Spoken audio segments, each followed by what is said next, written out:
Hello students, how are you all? Welcome back. हम लोग last time discussion कर रहे थे अबाउट एटॉमिक साइज और एटॉमिक साइज किस तरह से वेरी करता है ग्रुप में, पीरियड में, क्या एक्सेप्शनल केस है, ये हम लोग डिस्कस कर चुके थे। आज हम नेक्स्ट टॉपिक स्टार्ट कर रहे हैं, that is the iso electronic ion और आइसो इलेक्ट्रॉनिक स्पीसीज, जिसको हम लोगों ने second unit structure of atom में भी डिस्कस किया था। देखो, बहुत सिंपल सा कंसेप्ट है, आइसो इलेक्ट्रॉनिक आयंस और isoelectronic species. Iso means आप सभी को पता है, आइसो का मतलब क्या होता है, same. Electronic is related to the electrons, ions और स्पीसीज। ठीक है, अब वो स्पीसीज जिनके अंदर same number of electrons present होते हैं, या वो आयंस जिनके अंदर same number of electrons present होते हैं। अब क्या ऐसा पॉसिबल है कि दो डिफरेंट आयंस हो, मान लीजिए आपके पास, और उनके अंदर सेम नंबर या इक्वल नंबर ऑफ इलेक्ट्रॉन्स हो? क्या ऐसा पॉसिबल है? बिल्कुल पॉसिबल है। मान लीजिए मैं एक एग्जांपल लिखूं सिंपल सा, sodium ion and magnesium ion, और मैं आपको बोलूं कि इन आयंस के अंदर कितने नंबर ऑफ इलेक्ट्रॉन्स है टोटल, ये आप फाइंड आउट कीजिए। तो देखिए, सोडियम एटम के अंदर होते हैं 11 इलेक्ट्रॉन्स, और सोडियम आयन यानी कि एक इलेक्ट्रॉन का लॉस हो गया, तो कितने इलेक्ट्रॉन्स बच गए यहाँ पे? 10 इलेक्ट्रॉन्स बच गए। मैग्नीशियम एटम की बात करूं तो मैग्नीशियम के अंदर कितने इलेक्ट्रॉन्स होते हैं बेटा? 12 इलेक्ट्रॉन्स, और मैग्नीशियम आयन 2 पॉजिटिव यानी कि 2 इलेक्ट्रॉन्स का हो गया है लॉस, तो कितने इलेक्ट्रॉन बचे यहाँ पे? 10 इलेक्ट्रॉन्स। तो देखिए, इन्हीं स्पीसीज को, इन्हीं आयंस को क्या बोला जाता है? आइसो इलेक्ट्रॉनिक स्पीसीज और आइसो इलेक्ट्रॉनिक आयंस। क्या होते हैं? देखिए, द आयंस और the species having same number और equal number of electrons are known as the isoelectronic ions और isoelectronic species. For example this, ठीक है, उनके जो चार्जेस हैं, चार्जेस उनके ऊपर डिफरेंट होंगे, जैसे यहाँ सिंगल पॉजिटिव है, यहाँ पे 2 पॉजिटिव है, but they will have the equal number of electrons. उनमें जो इलेक्ट्रॉन्स है वो क्या होंगे? इक्वल होंगे या फिर सेम होंगे। और ऐसा नहीं है सिर्फ कटायन के केस में ऐसा है, चाहे आपके पास कटायन हो चाहे अनायन हो, सब आ जाते हैं इसके अंदर। देखिए, जैसे कि एक और एग्जाम्पल की बात करूं तो सोडियम आयन, जैसे आपने अभी देखा, मैग्नीशियम आयन 2 पॉजिटिव हो गया, फ्लोराइड आयन, अब ये अनायन भी आ गया है साथ में, ठीक है, एल्यूमिनियम आयन एटसेट्रा, सभी के अंदर कितने इलेक्ट्रॉन्स हैं? All these species contains 10 electrons. तो इसे आप लोग क्या बोलेंगे? आइसो इलेक्ट्रॉनिक आयंस और आइसो इलेक्ट्रॉनिक स्पीसीज। बहुत छोटा सा कंसेप्ट है आपके पास, ठीक है, पेपर में डायरेक्ट इसकी डेफिनेशन भी पूछी जा सकती है, या फिर क्या करते हैं, ऐसे लिख दिया जाता है, ठीक है, काफी सारे आयंस दे दिए जाते हैं, पूछ लिया जाता है कि इनमें से आइसो इलेक्ट्रॉनिक आयंस कौन से हैं और आइसो इलेक्ट्रॉनिक स्पीसीज कौन सी है, ठीक है। तो ये कंसेप्ट अच्छे से याद रखेंगे। और आइसो इलेक्ट्रॉनिक के केस में भी आपसे साइज के बारे में पूछा जाता है, कौन से आयन का साइज बड़ा है, कौन से आयन का साइज छोटा है, या आपको इन डिफरेंट आयंस को अरेंज करना है in their increasing order of atomic size और in their decreasing order of atomic size. तो उसके अंदर बेटा कोई नया कंसेप्ट नहीं है, वही आपको यहाँ पे अप्लाई करना है जो हमने आयनिक साइज या आयनिक रेडियाई के केस में स्टडी किया था। देखिए क्या था, अब मैं एक एग्जांपल लेके आपको साइज के बारे में भी एक्सप्लेनेशन दे रही हूँ, ठीक है। मान लीजिए बेटा आपको क्या करना है, साइज एक्सप्लेन करना है, किसका साइज छोटा है किसका साइज बड़ा है, ये आपको एक्सप्लेन करना है, ठीक है। और आपके पास जो आयनिक स्पीसीज गिवन है, suppose these are sodium ion, magnesium ion and aluminium ion, and we have to arrange these in, किसमें अरेंज करना है आपको? Arrange these in decreasing order of size. Decreasing order of size की terms में आपको क्या करना है? इन आयंस को अरेंज करना है। क्या होगा इनका डिक्रीजिंग ऑर्डर साइज का, ये आप लोगों को यहाँ पे बताना है। तो देखिए, सबसे पहले हमें देखना पड़ेगा किसका साइज बड़ा है किसका साइज छोटा है, तभी तो हम लोग क्या करेंगे, उसको अरेंज करेंगे। और ये मैंने आपको सिखा रखा है कि कई बार लिखने में मिस्टेक हो जाती है, जो हम लोग सिंबल यूज कर रहे हैं, साइन यूज कर रहे हैं इस तरह के या इस तरह के, इसके अंदर मिस्टेक हो जाती है। लिखना हम सही चाह रहे हैं लेकिन हम उसको रिप्रेजेंट किसी दूसरे तरीके से कर देते हैं, तो वो हमारा रॉन्ग हो जाता है। तो इसके लिए मैंने आपको सबसे सिंपलेस्ट मेथड बताया था कि अगर आपको डिक्रीजिंग ऑर्डर में अरेंज करना है तो इसका जस्ट अपोजिट देखिए, सबसे पहले आपको यहाँ पे उसे मेंशन करना पड़ेगा जिसका साइज सबसे ज्यादा होगा, सबसे बड़ा होगा। अगर इंक्रीजिंग ऑर्डर में आपको अरेंज करना है तो उसका अपोजिट यानी आपको ऐसा चाहिए जिसका साइज सबसे छोटा होगा। तो देखिए यहाँ पे जिसका साइज सबसे बड़ा है, तो पहले हम आइडेंटिफाई तो कर लें। यहाँ पे देखिए चार्जेस का जब केस आ जाता है तो जो चार्जेस हैं, ठीक है, जो न्यूक्लियर चार्जेस हैं वो डिसाइड करते हैं कि किसका साइज ज्यादा होगा किसका साइज कम होगा।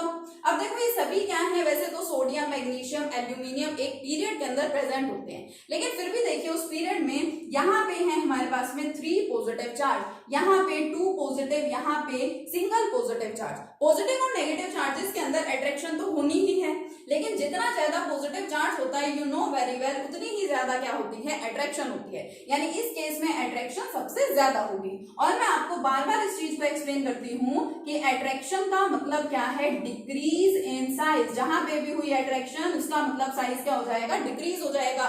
रिपल्शन का मतलब क्या होता है, इंक्रीज इन साइज। ठीक है बेटा, तो देखिए यहाँ पे सबसे ज्यादा अट्रैक्शन हो रही है, यानी इसका साइज सबसे छोटा होगा।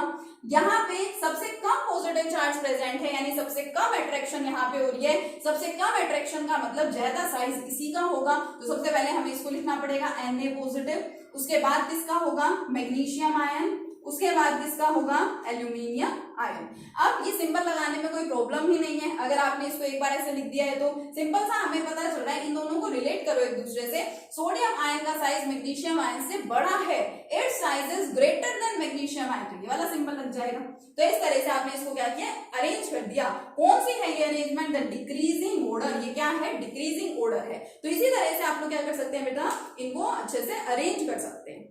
ठीक है, तो ये हमारा कंसेप्ट हो गया आइसो इलेक्ट्रॉनिक आयंस और आइसो इलेक्ट्रॉनिक स्पीसीज। बहुत सिंपल सा कंसेप्ट है, छोटा सा कंसेप्ट है, ये आप सभी को अच्छे से क्लियर होना चाहिए। ठीक है, इसके बाद ये हमारी फर्स्ट प्रॉपर्टी, फर्स्ट एटॉमिक और पीरियोडिक प्रॉपर्टी यहाँ पे कंप्लीट हो जाती है, which is atomic size and ionic size.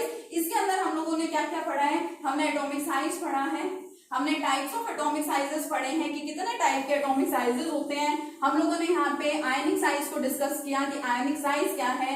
Variation हम लोगों ने किया, variation of atomic size as well as ionic size in groups and periods. ठीक है, आइसो इलेक्ट्रॉनिक स्पीसीज की हमने अभी बात की है, आइसो इलेक्ट्रॉनिक आयंस की हमने बात की, और उसी तरह से हम वहां पे भी साइज को डिस्कस कर सकते हैं। तो ये हमारा फर्स्ट कंसेप्ट, फर्स्ट प्रॉपर्टी हमारी क्या हो गई है बेटा, कंप्लीट हो गई। आ जाते हैं सेकंड प्रॉपर्टी की तरफ।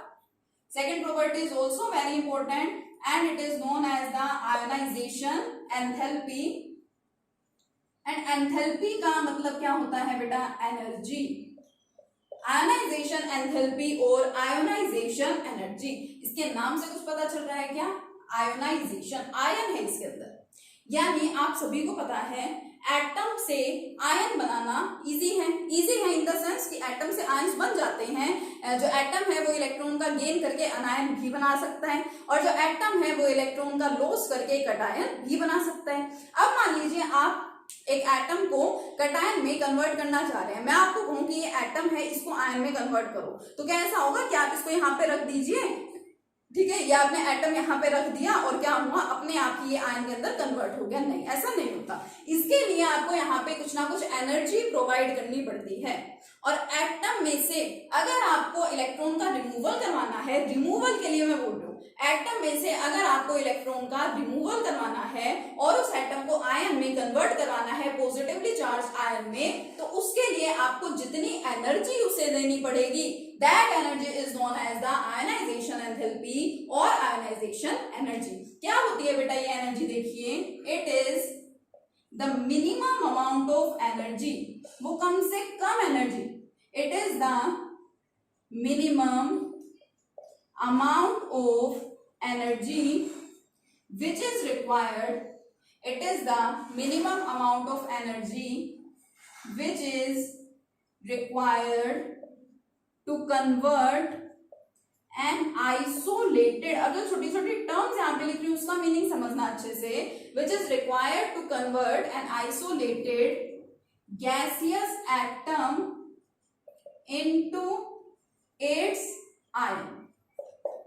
मिनिमम अमाउंट ऑफ एनर्जी होती है ये आयनाइजेशन एनर्जी, आयनाइजेशन एंथैल्पी, जिसकी हमें रिक्वायरमेंट होती है, जिसकी हमें जरूरत होती है to convert an isolated, isolated का मतलब अकेला atom, isolated gaseous atom, gaseous form में जो है वहां से रिमूवल इजीली होता है, तो isolated gaseous atom into its ion, atom को आयन में कन्वर्ट करने के लिए। ठीक है, और अगर आपको याद रखना है कि ये कटायंस के लिए है, तो आप इसमें ऐसे लिख सकते हैं, it is the minimum amount of energy which is required for the removal of electron, या आप लोग ऐसे लिख सकते हैं, which is required for the removal of, which is required for the removal of electron from an isolated gaseous atom. Definition note कर लेना बेटा, from an isolated gaseous atom. एक आइसोलेटेड गैसियस एटम में से इलेक्ट्रॉन का removal आप करवाना चाहते हैं तो उसके लिए जितनी मिनिमम अमाउंट ऑफ एनर्जी आपको वहां पे उस एटम को प्रोवाइड करनी पड़ेगी, that minimum amount of energy is known as the ionization enthalpy और आयनाइजेशन एनर्जी। उसे क्या बोलेंगे? आयनाइजेशन एंथैल्पी बोलेंगे या फिर आयनाइजेशन एनर्जी बोलेंगे। रिप्रेजेंट करने के इसको दो मेथड्स हैं। फर्स्ट इसको लिख देते हैं I dot E, capital I dot capital E, ionisation energy, या इसको ऐसे भी लिखते हैं डेल्टा एच, ठीक है। और यहाँ पे लिख देते हैं स्मॉल आई। डेल्टा एच तो किसको रिप्रेजेंट करता है? एनर्जी को, ठीक है। एनर्जी में चेंज हो रहा है और आई का मतलब क्या है? आयनाइजेशन, ठीक है बेटा।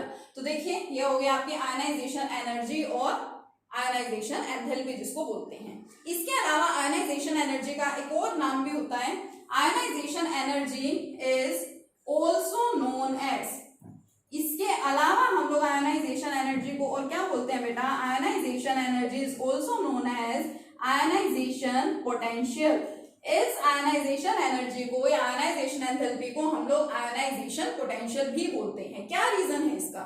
क्योंकि एक्चुअल में अब जब एनर्जी लिख रहे हैं तब आप लोग क्या बोल रहे हैं कि ये वो मिनिमम अमाउंट ऑफ एनर्जी है जिसकी रिक्वायरमेंट होती है अगर हम आइसोलेटेड गैसियस एटम में से इलेक्ट्रॉन का रिमूवल करवाना चाहते हैं तो।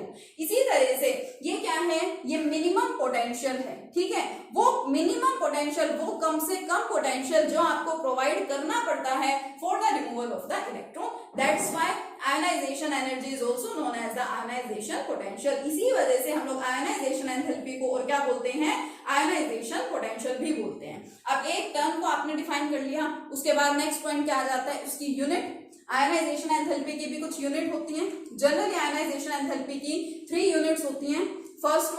फर्स्ट जो इसकी यूनिट है that is the electron volt atom, electron volt per atom भी उसको बोल देते हैं, ठीक है। सिंपली इलेक्ट्रॉन वोल्ट बोल देते हैं उसको। दूसरा है kilo joule per mole and third one is kilo calorie पर मोल, ठीक है। किलो कैलोरी पर मोल, किलो जूल पर मोल और last one is electron volt, ठीक है। ये 3 यूनिट्स हैं और इन तीनों यूनिट्स में आपस में क्या होता है? रिलेशन भी होता है। तो चलिए इसकी यूनिट को देखते हैं सबसे पहले। यस बेटा, तो देखिए ये 3 यूनिट्स हैं आयनाइजेशन एनर्जी या आयनाइजेशन पोटेंशियल की, जो आपके सामने यहाँ पे लिख रखी है। देखिए electron volts per atom, kilo joules per mole and kilo calories per मोल। इनकी रिप्रेजेंटेशन ऐसे होती है, इस तरह से हम इसको रिप्रेजेंट करते हैं। Small E and capital B है ये, ठीक है। Electron volt per atom. अब क्योंकि तीनों यूनिट्स हैं तो इन तीनों यूनिट्स के अंदर आपस में कुछ रिलेशन भी होगा। तो देखिए रिलेशन है इन तीनों में आपस में। 1 electron volt is equal to 96.49 kilo joule per mole. 1 electron volt is equal to 23.06 kilo calories per mole and 1 electron volt is equal to 1.6 into 10 raised to the power -19 joule per atom. Actual में जो इसकी complete value होती है वो क्या होती है बेटा? 1 electron volt is equal to 1.602, लेकिन इसको हम लोग अप्रोक्स कैसे लिख सकते हैं? 1.6 भी लिख सकते हैं, into 10 raised to the power -19 joule per atom. ये रिलेशन आपको अच्छे से याद होने चाहिए। एग्जाम में कई बार सीधा ये पूछ लेते हैं कि 1 इलेक्ट्रॉन वोल्ट किसके इक्वल होता है, ठीक है। कितने जूल्स पर एटम के इक्वल होता है? 1 इलेक्ट्रॉन वोल्ट कितने किलो कैलोरीज पर मोल के इक्वल होता है? तो ये आपको अच्छे से रिलेशन इसका याद रखना है, ठीक है। वैल्यूज को थोड़ा अच्छे से लर्न कीजिएगा, ठीक है बेटा। तो हो गया आपका आयनाइजेशन एनर्जी क्या होती है ये बताया आपको। आयनाइजेशन एनर्जी को ही आयनाइजेशन पोटेंशियल भी बोलते हैं। इसका क्या रीजन है ये भी आपको बता दिया। उसके बाद यूनिट्स आपको बताएं। आयनाइजेशन एनर्जी और आयनाइजेशन पोटेंशियल की 3 मेन यूनिट्स हैं और इन तीनों यूनिट्स में भी आपस में रिलेशन होता है। इसके बाद इसी से रिलेटेड एक छोटा सा कंसेप्ट हो रहा है that is successive ionization energy. अब देखो बेटा, सक्सेसिव आयनाइजेशन एनर्जी का मतलब क्या होता है? सक्सेसिव का मतलब आप लोगों को पता है कंसिक्वेंटली, ठीक है। कंसिक्यूटिव, लगातार, जिसकी आप लोग बात करते हैं, ठीक है। Successive ionization energy. Successive ionization energy का मतलब अच्छे से समझिए क्या है। मान लीजिए आपके पास कोई एटम है, suppose capital M is an atom. इसमें से आप लोग क्या करना चाहते हैं? एक इलेक्ट्रॉन का रिमूवल कराना चाहते हैं। कितने भी इसके अंदर मान लीजिए इलेक्ट्रॉन्स प्रेजेंट है, आप क्या चाह रहे हैं? यहाँ से इलेक्ट्रॉन का रिमूवल करवाना चाह रहे हैं। तो मैंने बताया कि रिमूवल ऐसे ही तो हो नहीं सकता। आपको क्या करना पड़ेगा बेटा? आपको इसको एनर्जी प्रोवाइड करनी पड़ेगी और जो एनर्जी आप लोग इसको प्रोवाइड करेंगे that energy is known as the ionization energy. तो इसको रिप्रेजेंट कैसे करते हैं? देखो मेटल या एटम है कोई भी आपका, इसको हमने एनर्जी दी, वो एनर्जी क्या है, आयनाइजेशन एनर्जी है। अब उसको एनर्जी दी और वो जो एटम है वो कन्वर्ट किस में हो जाएगा, आयन में। कभी भी ऐसा नहीं होता कि आपके पास एक एटम है, मान लीजिए उस एटम को 2 इलेक्ट्रॉन्स का लॉस करना है या उसको 2 इलेक्ट्रॉन्स का क्या करना है, गेन करना है, तो कभी भी ऐसा नहीं होता दोनों एक साथ ही वो लॉस कर दें या दोनों का एक साथ ही गेन हो जाए। 1 बाय 1 ये प्रोसेस होती है। अगर आपको 2 इलेक्ट्रॉन्स का लॉस करना है तो पहले एक इलेक्ट्रॉन ही रिमूव होगा, फिर दूसरा जाएगा। 2 इलेक्ट्रॉन्स अगर आप गेन करवाना चाहते हैं तो पहले एक इलेक्ट्रॉन गेन होगा, उसके बाद दूसरा आएगा। 1 बाय 1 होता है बेटा। तो यहाँ से सपोज आप क्या करेंगे, आपने इसको एनर्जी प्रोवाइड की तो एक इलेक्ट्रॉन यहाँ से क्या हो गया, रिमूव हो गया। कैसे उसको रिप्रेजेंट करें, m 1 इलेक्ट्रॉन का रिमूवल हुआ है तो उसके ऊपर क्या लगा दिया, पॉजिटिव। ठीक है। अब जैसे मान लो आपके पास एल्यूमिनियम है, एल्यूमिनियम का एटॉमिक नंबर 13, इसमें 13 इलेक्ट्रॉन है। इसकी कॉन्फ़िगरेशन जनरल वे में, सिंपल वे में अगर लिखूं तो मैं उसको क्या लिख सकती हूँ, 283। अब आप लोगों को पता है कि इसको स्टेबल बनाने के लिए मुझे यहाँ से 3 इलेक्ट्रॉन्स का रिमूवल करवाना पड़ेगा। तो मान लीजिए ये जो आपका एटम है कौन है, ये सपोज मैं एल्यूमिनियम की बात कर रही हूँ, ठीक है। तो यहाँ पे क्या हो गया बेटा, ये एल्यूमिनियम पॉजिटिव, एक इलेक्ट्रॉन का यहाँ पे क्या हो गया, लॉस हो गया। अभी भी मुझे तो इसको कन्वर्ट किसमें कराना है, Al3 पॉजिटिव। अभी ये कन्वर्ट किसमें हुआ है, सिर्फ Al पॉजिटिव में। ये देखो Al पॉजिटिव, क्योंकि एक ही इलेक्ट्रॉन का रिमूवल हुआ है। और प्लस यहाँ पे क्या लिख देते हैं बेटा, प्लस इलेक्ट्रॉन, क्योंकि इलेक्ट्रॉन यहाँ पे क्या हो गया, रिमूव हो गया। आइसोलेटेड एटम होना चाहिए। कभी भी ऐसा नहीं होगा कि आप एल्यूमिनियम का कोई कंपाउंड ले लें या और किसी एटम का आप कंपाउंड ले लें और फिर इलेक्ट्रॉन का रिमूवल करवाएं। नहीं, इलेक्ट्रॉन का रिमूवल होगा हमेशा आइसोलेटेड एटम में से, और वो भी कौन सा होगा, आपका गैसियस एटम होगा। आइसोलेटेड मतलब अकेले प्रेजेंट होना, किसी कंपाउंड की फॉर्म में ना होना, that is your isolated atom. ठीक है, ये रिमूवल हो गया। ये पॉइंट सभी को अच्छे से समझ आया। अब देखो नेक्स्ट पॉइंट, अब आपके पास जो एल्यूमिनियम प्रेजेंट था उस एल्यूमिनियम को आप लोग कन्वर्ट करवा चुके हैं किसके अंदर, एल्यूमिनियम आयन के अंदर। ठीक है, एल्यूमिनियम आयन में आपने इसको कन्वर्ट करा दिया। अब आपके पास जो है दैट इज एल्यूमिनियम आयन। मुझे तो यहाँ पे क्या चाहिए, 3 पॉजिटिव चार्ज चाहिए, यानी मैं इसमें से अभी और इलेक्ट्रॉन रिमूव करवाऊंगी और उसके लिए मुझे इसको दोबारा एनर्जी देनी पड़ेगी।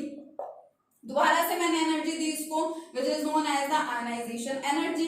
अब जो लिखने जा रही हूं उसको अच्छे से समझना। देखो एल्यूमिनियम पॉजिटिव तो आपके पास पहले से था। अब क्योंकि इसको आपने एनर्जी दी तो एक इलेक्ट्रॉन और रिमूव हो गया है, तो यानी उस एक इलेक्ट्रॉन के रिमूवल के लिए भी तो इस पे पॉजिटिव चार्ज आएगा ना। तो यहाँ तो इसको ऐसे दिखा दो, यहाँ पर ओवरऑल क्या हो गया आपके 2 पॉजिटिव चार्जेस प्लस इलेक्ट्रॉन। ठीक है, यहाँ पे आपको सिंगल इलेक्ट्रॉन नहीं दिखाना है क्योंकि एक इलेक्ट्रॉन का रिमूवल तो आप ऊपर दिखा चुके हैं। यहाँ पे तो सिर्फ एक ही इलेक्ट्रॉन का रिमूवल हुआ है तो आपने दिखा दिया इलेक्ट्रॉन। इसी तरह से आप थर्ड वाले का रिमूवल भी करवा सकते हैं। तो देखो फर्स्ट स्टेप ये रहा, फर्स्ट स्टेप में एक इलेक्ट्रॉन के रिमूवल के लिए आपने जो एनर्जी दी यहाँ पे आइसोलेटेड गैसियस एटम को, it is known as the first ionization energy. जो आपने पहले स्टेप में एनर्जी दी वो क्या है, फर्स्ट आयनाइजेशन एनर्जी है। अब ये क्या है, सेकेंड स्टेप, इसके लिए भी आपने एनर्जी प्रोवाइड की, it is known as the second ionization energy. इसी तरह से आप थर्ड स्टेप करेंगे, उसमें भी आप एनर्जी देंगे तो उसको क्या बोला जाएगा, थर्ड आयनाइजेशन एनर्जी। तो इस तरह से जो आप लोग क्या करते हैं, सक्सेसिव एनर्जीज का यूज करते हैं। The successive energies use in first, second and third steps and so on. ठीक है, जितने भी स्टेप्स होंगे for the removal of electrons. अगर आप सक्सेसिवली आपको लगातार एक के बाद एक आपको इलेक्ट्रॉन्स का रिमूवल कराते जाना है यहाँ पे, तो उसके लिए आप लोग हर स्टेप में एनर्जी प्रोवाइड कराएंगे और उसको एनर्जी को क्या बोला जाएगा, सक्सेसिव आयनाइजेशन एनर्जी और सक्सेसिव आयनाइजेशन एंथैल्पी। ठीक है, तो बेटा ये पॉइंट आपको अच्छे से समझना है। जनरल एटम की मैं बात करूं तो जनरल एटम के केस में आप लोग इसको ऐसे रिप्रेजेंट कर सकते हैं। ये तो मैंने एल्यूमिनियम का एग्जांपल लेके आपको बताया। मान लीजिए आपको जनरली इसको रिप्रेजेंट करना है तो कर दो। ये कोई भी एटम है, इसको आप प्रोवाइड कर रहे हैं एनर्जी। एक इलेक्ट्रॉन एक बार में रिमूव होता है तो m पॉजिटिव प्लस यहाँ पे क्या दिखा दोगे, इलेक्ट्रॉन, क्योंकि आपका इलेक्ट्रॉन यहाँ से क्या हो गया बेटा, रिमूव हो गया। ठीक है, तो ये रिप्रेजेंटेशन है आयनाइजेशन एनर्जी की। फर्स्ट स्टेप की है तो यहाँ पे 1 लगा दो, फर्स्ट है एंड सो ऑन, इस तरह से चलता जाएगा। ठीक है, तो ये आपका आयनाइजेशन एनर्जी का कंसेप्ट हो गया, जिससे आपने आयोनाइजेशन एनर्जी के बारे में कुछ मेन टर्म्स, कुछ इंपॉर्टेंट टर्म्स को आपने सीखा। नेक्स्ट वीडियो में इसका नेक्स्ट कंसेप्ट को स्टार्ट करेंगे, ठीक है। तब तक के लिए ये आप लोग अच्छे से स्टडी कीजिए। Okay, thank you.